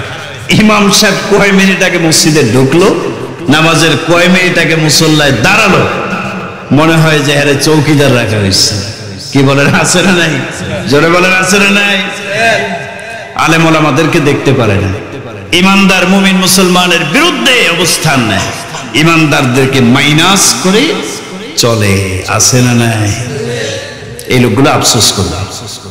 ইমানদারদেরকে আল্লাহ তাআলা যখন জান্নাত দিয়ে দেবেন, আলেম ওলামাদেরকে আল্লাহ জান্নাত দিবেন। আরে শুধু জান্নাত নয়, একজন হাফেজে কোরআন কত বড় লম্বা উঁচা জান্নাতের বিল্ডিং এ অবস্থান করবে, আল্লাহ তাআলা বলবেন তুমি এক একটা আয়াত তেলাওয়াত করো, আর জান্নাতের এই মনোরম বিল্ডিং এর এক এক তলা উপরে উঠতে থাকবে। হাফেজে কোরআন উঠতে থাকবে, একটা আয়াত তেলাওয়াত করবে, এক তলায় উঠবে, আর এক আয়াতে টান মারবে, আর এক তলায় উঠবে, আর এক আয়াত পড়বে, আর এক তলায় উঠবে। এভাবে সর্বশেষ আয়াত যেখানে তেলাওয়াত শেষ, সেই তলায় গিয়ে তার অবস্থান হবে। সুবহানাল্লাহ। এত বড় সম্মান আর মর্যাদা যখন আল্লাহ দিবেন, যারা আলেম ওলামা ইমানদারদেরকে মাইনাস করে চলছিল তারা আফসোস করবে। কি আফসোস? কোরআনে আল্লাহ বলছেন, ইয়া লাইতানি কুনতু মাআহুম ফাআফুযা ফাওজান আযীমা। আফসোস করবে, যদি আজকে ওলামায়ে কেরামদেরকে ভালোবেসে আসতাম এখানে, আজকে যদি ওলামায়ে কেরামদের পক্ষে থাকতাম, ভালো মানুষের পক্ষে থাকতাম, তাহলে ফাআফুযা ফাওজান আযীমা, তাদের সাথে সাথে আমরাও আজকে সফল কাম হয়ে যেতাম। কিন্তু করছি তো তাদের বিরোধিতা। আজকে আলেম ওলামারা কেউ আমাদের সুপারিশ করছে না। আমার ভাইয়েরা, এই আফসোস করতে হবে, এই প্রকারের মধ্যে থাকা যাবে না। দুনিয়াতে যতদিন থাকবো আলেম ওলামা ইমানদারদের পক্ষে থাকবো। রাজি আছেন কারা কারা? হাত উঁচু করেন, আল্লাহ কবুল করেন, হাত নামান। আমার ভাইয়েরা, এই যে একটা তালিকা দেওয়া হলো, এই তালিকাটা কাদের? যারা যারা কবরে আফসোস করবে, হাসর মিজান সব জায়গায় আফসোস করবে, জাহান্নামী হবে, এরা আফসোস করবে। এই আফসোসকারী ব্যক্তিদের তালিকায় আমরা থাকতে চাই। আমরা থাকবো কাদের তালিকায়? যাদের ব্যাপারে আল্লাহ বলেছেন, আল্লাহ তাখাফু ওয়ালা তাহজানু আবশিরু বিল জান্নাহ, ভয় নাই, টেনশন নাই, আমরা ফেরেশতারা তোমার মৃত্যুর সময় এসে সুসংবাদ দিচ্ছি, তোমার জন্য জান্নাত অপেক্ষা করছে। সুবহানাল্লাহ। এরপরে তার মৃত্যুটা হবে সুন্দরভাবে, কালিমা পড়তে পড়তে দুনিয়ার থেকে বিদায় নেবে লোকটা। এরপরে তার রূহগুলোকে রিসিভ করার জন্য জান্নাত থেকে জান্নাতি ফেরেশতারা জমিনে অবতরণ করবে। সুবহানাল্লাহ। এই সৌভাগ্যবান মানুষের মধ্যে থাকতে হবে আপনাকে আমার। রাজি আছেন? রাজি আছেন? এখন কয়েকটা এই ভালো মানুষ যাদের মৃত্যুটা সুন্দর হবে, আখিরাতের জীবনটা সুন্দর হবে, জান্নাত অপেক্ষায় থাকবে, এই ভালো মানুষের তালিকা কোরআন থেকে আমরা একটু আলোচনা করতে চাই। সময় কি দিতে রাজি আছেন? আরো ভাই বলেন না, রাজি আছেন? শেষ করে দেব ইনশাআল্লাহ। 15 মিনিট সময় কি দিতে পারবেন? পারবেন ইনশাআল্লাহ? আচ্ছা, এবার আসেন, এই ভালো মানুষের 1 নম্বর তালিকার লিস্ট আল্লাহ তাআলা কোরআনে দিচ্ছেন। সূরা হামিম আস-সাজদা 30 নম্বর আয়াত আল্লাহ তাআলা বলছেন, ইন্নাল্লাযীনা ক্বালু রাব্বুনাল্লাহ সুম্মা ইসতাকামু। দুনিয়াতে ওই সমস্ত সৌভাগ্যবান মানুষ যারা মুখে বলে রব্বুনাল্লাহ, আমাদের রব কে? জোরে বলেন না, আমাদের রব কে? অর্থাৎ যারা ঈমান, আল্লাহকে রব বলে কারা? যারা ঈমানদার, তাদেরই স্লোগান হচ্ছে রব্বুনাল্লাহ, আমাদের রব কে? তো আল্লাহ বলতে চান, দুনিয়াতে যারা ঈমান আনছে, আল্লাহকে রব হিসেবে স্বীকৃতি দিয়েছে, এরপরে সুম্মা ইসতাকামু, ঈমান আনার পরে ঈমানের উপরে মজবুত থাকছে, অটল থাকছে। ঈমানের পথে চলতে গিয়ে অনেক বাধা বিপত্তি সামনে চলে আসছে, সমস্ত বাধার প্রাচীর অতিক্রম করে ঈমানের পথে অটল ছিল, অবিচল ছিল মৃত্যুর আগ পর্যন্ত। আল্লাহ তাআলা বলেন, এই খাঁটি ঈমানওয়ালা এবং ঈমানের উপর অটল থাকনেওয়ালা মানুষগুলোর মৃত্যুটা হবে সুন্দর। তাতানাজ্জালু আলাইহিমুল মালাইকা, মৃত্যুর সময় ফেরেশতাদের দল এসে বলবে, আল্লাহ তাখাফু ওয়ালা তাহজানু, ভয় পেও না, চিন্তা করো না, আবশিরু বিল জান্নাহ, জান্নাতের সুসংবাদ। সুবহানাল্লাহ। তাহলে এই লোকগুলোর পরিচয় আল্লাহ কি দিলেন? 1 নম্বর বলেন, যারা বলছে আমাদের রব কে। এরপরে ঈমান আনার পরে লোকগুলো ঈমানের উপর অটল থাকছে। ও ভাই, ঈমানের উপর অটল থাকছেন তো সাহাবায়ে কেরাম, ঠিক কি ঠিক না? মৃত্যুর ভয় এসেছে সামনে, আগুনে ঝাঁপ দেওয়ার অবস্থান তৈরি হয়েছে, ফাঁসির মঞ্চ তৈরি হয়ে গেছে। সাহাবায়ে কেরাম রাজি হয়ে গেছেন। প্রয়োজনে ঈমানের তাগিদে সাহাবায়ে কেরাম ফাঁসির মঞ্চে ঝুলেছেন, জ্বলন্ত আগুনের অঙ্গারে ঝাঁপ দিয়েছেন। এরকম ভাবে সাহাবায়ে কেরাম ঈমানি শত পরীক্ষায় পাশ করেছেন, ঈমানের উপর অটল থেকে। ঠিক কি ঠিক না?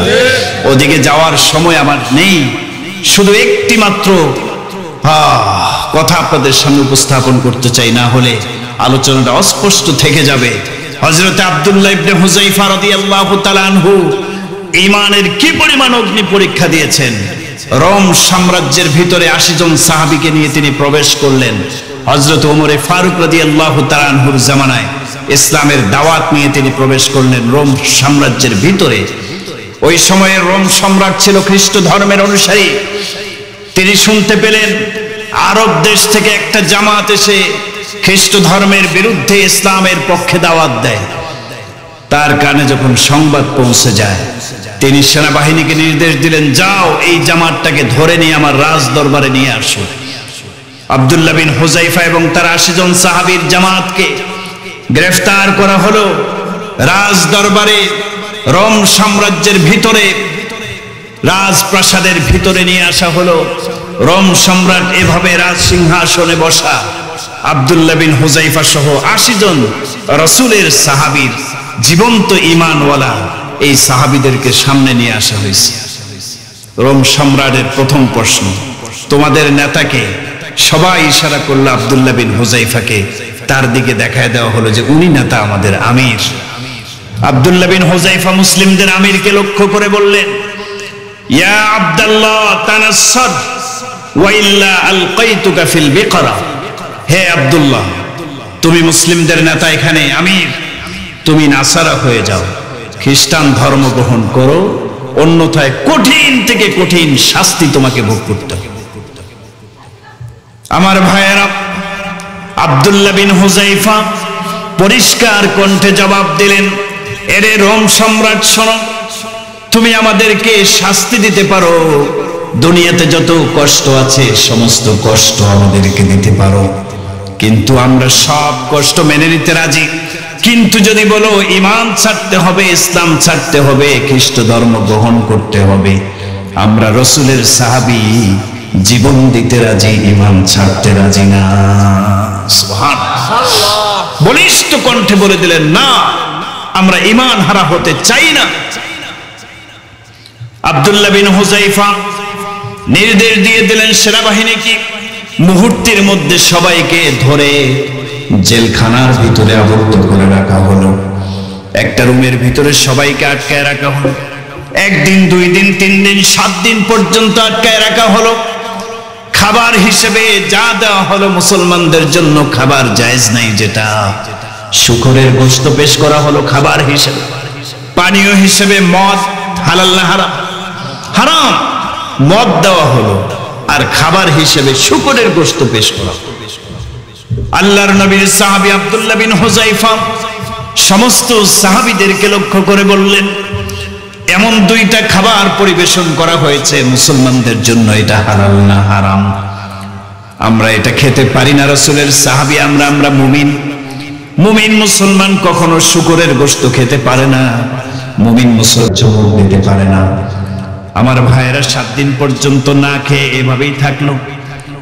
এরপরে বাদশার কাছে খবর গেল, তারা এই হারাম খাবার গ্রহণ করছে না। বাদশা এবার নিজে অবস্থা লক্ষ্য করলো যে না, এদেরকে এভাবে শাস্তি দিয়ে রাখলে হবে না। সবাইকে নিয়ে আসা হলো রাজ দরবারে। বাদশা এবার নির্দেশ দিলেন, সেনাবাহিনীর লোকদেরকে আগুন তৈরি করো, আগুন জ্বালাও। আগুন জ্বালানো হলো। বলা হলো জ্বলন্ত আগুনের মধ্যে একটা পাতিল উঠায়া দাও। বলা হলো ওই পাতিলের উপরে তেল ঢেলে দাও, গরম করো, আগুনে তেল গরম করো, উত্তপ্ত করো। একজন করে রাসূলের সাহাবীকে আমি গরম তেলের মধ্যে নিক্ষিপ্ত করবো, ওরা যদি ঈমান না ছাড়ে। ভাইরা আমার, মুহূর্তের মধ্যে আগুন গরম হয়ে গেল। আগুনের উপরে পাতিল দেওয়া হলো, পাতিলে তেল ঢেলে দেওয়া হলো। রোম সম্রাট সাহাবায়ে কেরামদেরকে লক্ষ্য করে বলল, দেখো আগুন গরম হয়ে গেছে, আগুনের পাতিল গরম হয়ে গেছে, তেল গরম হয়ে গেছে।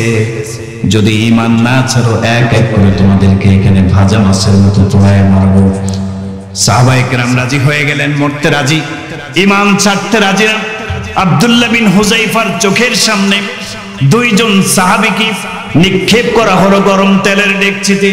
মুহূর্তের মধ্যে দুইজন সাহাবী গরম তেলের মধ্যে নিক্ষিপ্ত হয়ে আমার ভাইরা ভাজা মাছের মতো ছটফট ছটফট করতে আল্লাহর দুইজন নবীর সাহাবী দুনিয়ার থেকে বিদায় নিয়ে শাহাদাতের ঔষধ পান করে জান্নাতি হয়ে যায়। আমার ভাইরা আব্দুল্লাহ বিন হুযায়ফাকে লক্ষ্য করে এবার বাদশা বলে, এ আব্দুল্লাহ বিন হুযায়ফা, তোমার চোখের সামনে দুইজন মারা গেল ছটফট ছটফট করতে করতে। দেখো, তুমি যদি এখনো খ্রিস্টান হয়ে যাও এই শাস্তি থেকে তোমাকে মুক্তি দেওয়া হবে। আমার ভাইয়ের আব্দুল্লাহ বিন হুযায়ফা পরিষ্কার বক্তব্য, এর বাদশা দুইজন কেন, প্রয়োজনে আমরা 80 জন ইসলামের জন্য জীবন দেব, প্রয়োজনে শহীদ হব, তারপরও আমরা ইসলাম ছাড়বো না, ঈমান ছাড়তে পারি না। সুবহানাল্লাহ বলেন। আমার ভাইরা, রোম সম্রাট আব্দুল্লাহ বিন হুযায়ফার এরকম ঈমান দীপ্ত অবস্থান দেখে তিনি সিদ্ধান্ত নিলেন এবং সেনাবাহিনীকে বললেন, আব্দুল্লাহ বিন হুযায়ফার হাত পা বাঁধো। শক্ত করে হাত পা বাঁধা হলো। এরপরে পিছন দিক থেকে ধাক্কাতে ধাক্কাতে ডেকচির দিকে নিয়ে আসা হলো, গরম তেলের ডেকচির দিকে। আব্দুল্লাহ বিন হুযায়ফাকে একদম গরম তেলের সামনে নিয়ে আসা হলো। এরপরে বাদশা নির্দেশ দিল, নিক্ষেপ করো। এই মুহূর্তে আব্দুল্লাহ বিন হুযায়ফাকে যেই মাত্র নিক্ষেপ করার নির্দেশ দেওয়া হলো, আব্দুল্লাহ বিন হুযায়ফা চোখ দিয়ে পানি ফেলতে লাগলো, একটু কান্নার স্বর ভেসে উঠল। রোম সম্রাট চিন্তা করে দেখলো আব্দুল্লাহ বিন হুযায়ফা মনে হয় মৃত্যুকে ভয় পাচ্ছে। এই সময়ে আব্দুল্লাহ বিন হুযায়ফাকে ডেকে বলল বাদশা, এরে আব্দুল্লাহ বিন হুযায়ফা, কান্না করছো কেন? শোনো, তোমার সামনে আর একটা অফার আমি দিলাম। যদি তুমি এখনো সুযোগ আছে খ্রিস্টান ধর্ম গ্রহণ করো, ইসলাম ছেড়ে দাও, ইন্নী উকাসিমুকা ফি মুলকি ওয়া উসাউইজুকা লিবনাতি, আমার মেয়ে সুন্দরী মেয়েটার সাথে তোমার বিয়ে দিয়ে দেব যদি তুমি খ্রিস্টান হয়ে যাও। আর আমার রাজ্যকে 2 ভাগ করে 1 ভাগ তোমার নামে লিখে দেব যদি খ্রিস্টান হয়ে যাও, ইসলাম ছেড়ে দাও। আব্দুল্লাহ বিন হুযায়ফা রোম সম্রাটকে লক্ষ্য করে বলল, এরে রোমের কুত্তা, শোন, আমার চোখ দিয়ে পানি পড়া দেখে মনে করছো মৃত্যুর ভয়ে আমি কান্না করছি? না না, এমনটা ভাবার সুযোগ নাই। মুমিন মুসলমান দুনিয়াতে আল্লাহকে ছাড়া আর কাউকে ভয় পায় না, ঠিক কি ঠিক না? রোম সম্রাট বলল, তাহলে কান্না করছো কেন? আব্দুল্লাহ বিন হুযায়ফা বলল, রোম সম্রাট শোনো, আমার চোখের পানি কেন আমি কান্না করছি জানো? আমি এই চিন্তা নিয়ে, মানসিকতা নিয়ে কান্না করছি। আল্লাহ রাব্বুল আলামিন আমাকে মাত্র একটি প্রাণ দিয়েছেন। আজকে একটি প্রাণ ইসলামের জন্য যদি আমি দেই, একবার মাত্র শহীদ হতে পারবো। আর আল্লাহ তাআলা যদি আমাকে 1000টা প্রাণ দিতেন, আজকে ইসলামের জন্য আমি একটা প্রাণ শহীদ করে 1000 বার শহীদ হতে পারতাম। আল্লাহু আকবার, আল্লাহু আকবার। মুসলমানের ঈমানি শক্তি পাওয়ার কত বেশি! আব্দুল্লাহ বিন হুযায়ফার ঈমানি শক্তি দেখে রোম সম্রাট অবাক হয়ে গেলেন। জল্লাদকে নির্দেশ দিলেন, আগুনটা নিভায় দাও। আব্দুল্লাহ বিন হুযায়ফাকে আমার কাছাকাছি নিয়ে চেয়ারে বসাও। আব্দুল্লাহ বিন হুযায়ফাকে সামনে নিয়ে আসা হলো, আসন ছেড়ে দিল বাদশা। এবার আব্দুল্লাহ বিন হুযায়ফাকে বলল, তোমাদের ঈমানি শক্তি দেখে আমি বিমোহিত হয়ে গেছি, আমি অবাক হয়ে গেছি। একজন মানুষ মৃত্যুর ভয় তার মধ্যে নাই, ঈমানের জন্য মরতেও রাজি। এটা কোন ধর্ম?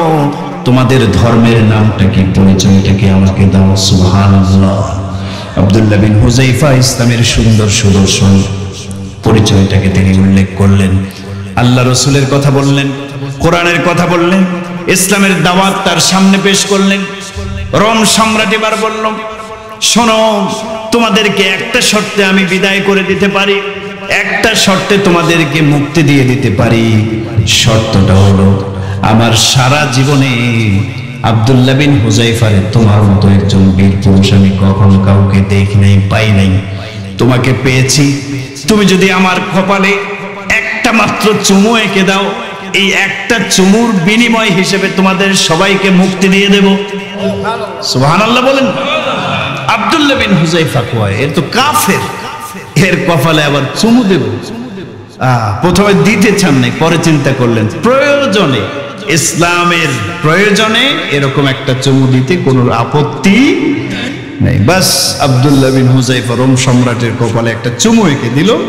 এর বিনিময় হিসেবে রোম সম্রাট সবাইকে মুক্তির ব্যবস্থা করে দিল। সুবহানাল্লাহ। সেখান থেকে গর্বিত হয়ে তারা ফিরে আসলেন। ওই সময় ওমরের জামানা, মদিনাতে হযরত ওমর রাষ্ট্রপ্রধান। ওমর রাদিয়াল্লাহু তাআলা আনহুর সামনে এসে সব বৃত্তান্ত শোনালেন। ওমর রাদিয়াল্লাহু তাআলা আনহু জড়িয়ে ধরলেন আব্দুল্লাহ বিন হুযায়ফাকে, জড়িয়ে ধরে তিনিও আব্দুল্লাহ বিন হুযায়ফার কপালে একটা চুমু খেলেন। সুবহানাল্লাহ। উপস্থিত সবাইকে বললেন, তোমরা লিকুল্লি মুসলিমিন হাক্কুন আলাই, প্রত্যেক মুসলমানের জন্য এখন উচিত হবে আব্দুল্লাহ বিন হুযায়ফার কপালে একটা চুমু খাওয়া। সুবহানাল্লাহ। সবাই এসে, সব সাহাবীরা এসে আব্দুল্লাহ বিন হুযায়ফাকে চুমু খাওয়া শুরু করলেন।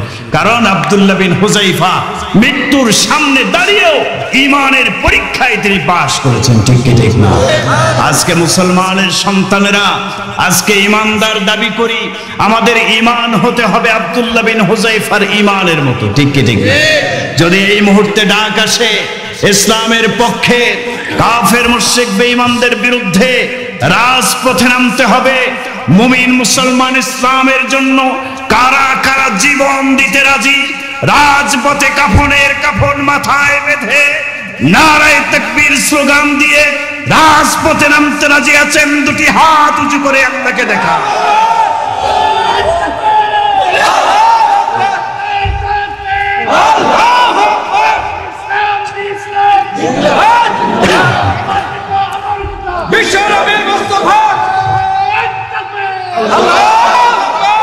আল্লাহ সবাইকে ঈমানের উপরে মজবুত থাকার তৌফিক দান করেন, বলেন আমিন। এরকম ঈমানী শক্তি নিয়ে চলবেন, যেখানে অন্যায় সেখানে প্রতিবাদ। রাজি আছেন? এই ঈমানী শক্তি নিয়ে যদি চলতে পারেন, কোরআনের ঘোষণা তাতানাজ্জালু আলাইহিমুল মালাইকা, ফেরেশতারা মৃত্যুর সময়ে আসবে, জান্নাতের সুসংবাদ নিয়ে আসবে। সুবহানাল্লাহ বলেন। তাহলে এক নম্বর তালিকায় আমরা নিয়ে আসলাম যারা ঈমান মজবুত করে ঈমানী শক্তি নিয়ে দুনিয়াতে চলাফেরা করবে, এদের মৃত্যুটা সুন্দর হবে, আখিরাতের জীবন সুন্দর হবে। রাজি আছেন ইনশাআল্লাহ? আল্লাহ তৌফিক দান করেন, বলেন আমিন। দুই নম্বর ভালো তালিকার, ভালো মানুষের তালিকায় আল্লাহ একটা শ্রেণীর কথা উল্লেখ করছেন। আল্লাহ তাআলা এদের ব্যাপারে কোরআনে বলছেন, ওয়াল আকিবাতুল লিল মুত্তাকিন, এই লোকদের শেষ পরিণামটা ভালো। সুবহানাল্লাহ বলেন। শেষ পরিণাম ভালো, মৃত্যুটাও ভালো, আর সর্বশেষ পরিণামটাও ভালো, মানে জান্নাত ওয়াজিব হয়ে যাবে। সুবহানাল্লাহ। এরা কারা? ওয়াল আকিবাতুল লিল মুত্তাকিন, দুনিয়াতে যারা মুমিন মুত্তাকি হবে। কি হবে বলেন? এক তো মুমিন, দ্বিতীয়ত আরেকটা গুণ আছে, ঈমান একটা গুণ, আরেকটা গুণ হলো তাকওয়া। আরেকটা গুণের নাম কি? তাকওয়া। আপনাকে আমাকে তাকওয়া ওয়ালা মুমিন হতে হবে। কি মুমিন বলেন না সবাই? আরে সবাই বলেন না কি মুমিন? তাকওয়া ওয়ালা মুমিন হতে হবে। শুধু মুমিন হলে চলবে না, কি ওয়ালা মুমিন? তাকওয়া মানে কি? তাকওয়া মানে আল্লাহকে ভয় করা, আল্লাহকে ভয় করে যাবতীয় গুনার কাজ থেকে বিরত থাকা, আল্লাহর আদেশ নিষেধগুলো মেনে চলা, এটার নাম হচ্ছে তাকওয়া। ঠিক না? যার মধ্যে তাকওয়া আছে সে সুদ খাইতে পারে, ঘুষ খাইতে পারে। সুদ ঘুষ এলাকায় আছে না নাই? ঘুষ আছে, সুদ আছে। হ্যাঁ, আফসোস আজকে মুমিন মুসলমান সুদের সাথে জড়িত হয়, এটা বড় আফসোস, বড় আফসোসের ব্যাপার। কোরআনে কারিমে এবং হাদিসে রাসূলে দুই শ্রেণীর মানুষের বিরুদ্ধে আল্লাহ যুদ্ধ ঘোষণা করছেন। কয় শ্রেণীর মানুষ? যুদ্ধ হয় কি বন্ধুর সাথে না শত্রুর সাথে? তার মানে আল্লাহ যুদ্ধ ঘোষণা করছেন দুই শ্রেণীর মানুষের সাথে। বোঝা গেল এই দুই শ্রেণীর মানুষ আল্লাহ পাকের বন্ধু না শত্রু? শত্রু। তারা কারা? এক নম্বর সূরা আলে ইমরানের মধ্যে আল্লাহ বলছেন, ইয়া আইয়ুহাল্লাযীনা আমানুত্তাকুল্লাহ ওয়া যারু মা বাকিয়া মিনার রিবা ইন কুনতুম মুমিনিন ফাইন লাম তাফআলু ফাযনু বিহারবিন মিনাল্লাহি ওয়া রাসূলিহি। হে ঈমানদারেরা, সুদের ব্যবসা ছাড়ো যদি মুমিন হও, সুদের ব্যবসা ছাড়ো, ছেড়ে দাও। যদি ছাড়তে না পারো মুমিন হওয়ার পরও সুদের সাথে জড়িত থাকো, ফাযানু বিহারবিন মিনাল্লাহি ওয়া রাসূলি, আমি আল্লাহ এবং আমার রাসূলের বিরুদ্ধে তুমি যুদ্ধের জন্য তৈরি হও। নাউজুবিল্লাহ বলেন। আল্লাহর সাথে যুদ্ধ করে কেউ কি পারবে নাকি? জোরে বলেন পারবে? তার ধ্বংস নিশ্চিত।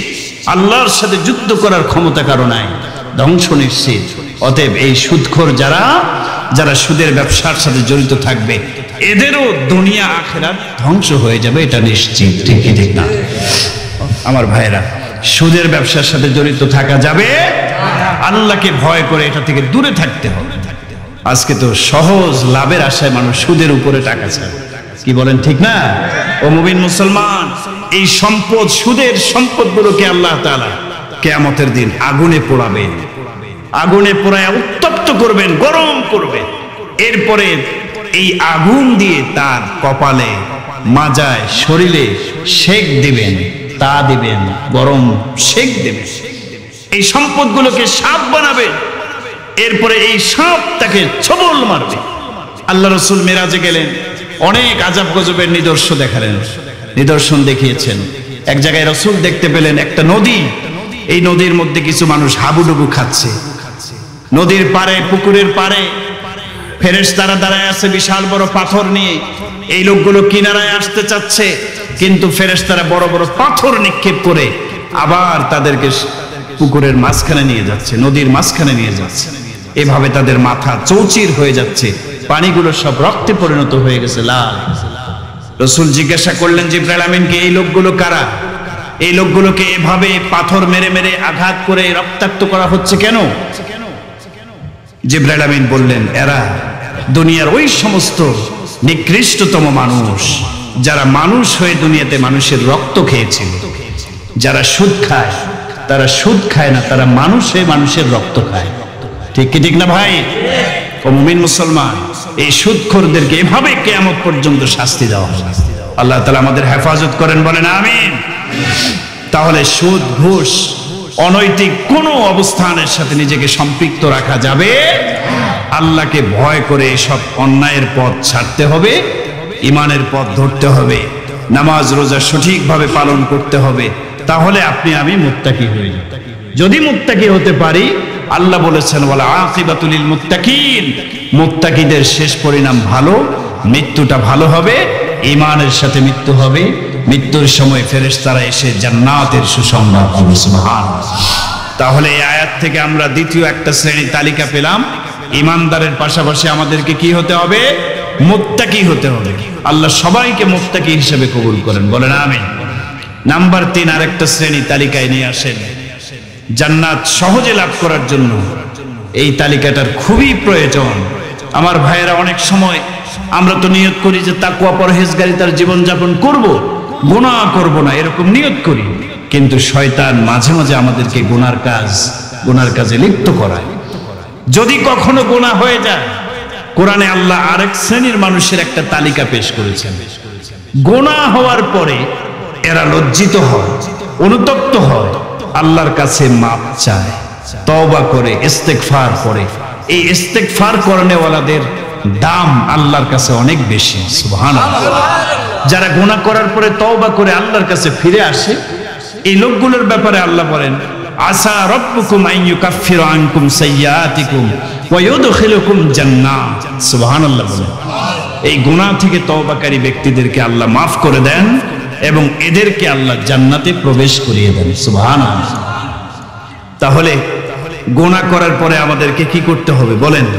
তওবা এবং ইস্তেগফার করতে হবে। 2 রাকাত সালাতুত তওবা পড়ে চোখের পানি ছেড়ে দিয়ে আল্লাহর কাছে মাপ চাইতে হবে। তাহলে লাভ হবে কি? আল্লাহ মাফ করে দেবেন। এবং এই তওবার হালতে যদি মৃত্যুটা হয়ে যায়, তাহলে সরাসরি জান্নাত। সুবহানাল্লাহ বলেন। মনে করেন আপনি রাত্রে ঘুমানোর সময় তওবা করলেন, সমস্ত গুনাহ থেকে তওবা করলেন, বান্দার হক জাতীয় সংশ্লিষ্ট গুনাহ থাকলে হকগুলো আদায় করে দিলেন, নামাজ পড়েন নাই, রোজা রাখেন নাই, মিথ্যা কথা বলছেন, অনেক এরকম সমস্যা হয়ে গেছে, আল্লাহর কাছে মাফ চাইলেন, আল্লাহ আপনাকে মাফ করে দিলেন। কোরআনের আয়াত, অসংখ্য আয়াত দ্বারা প্রমাণিত, তওবা করলে কবিরা গুনাহকেও আল্লাহ মাফ করে দেন। সুবহানাল্লাহ। তো আপনি ঘুমানোর আগে তওবা করে ঘুমালেন, ঘুমের ঘরে আপনার মৃত্যু হয়ে গেল, হয়ে যেতে পারে কিনা বলেন? ঘুমের ঘরে মৃত্যু হয়ে গেল,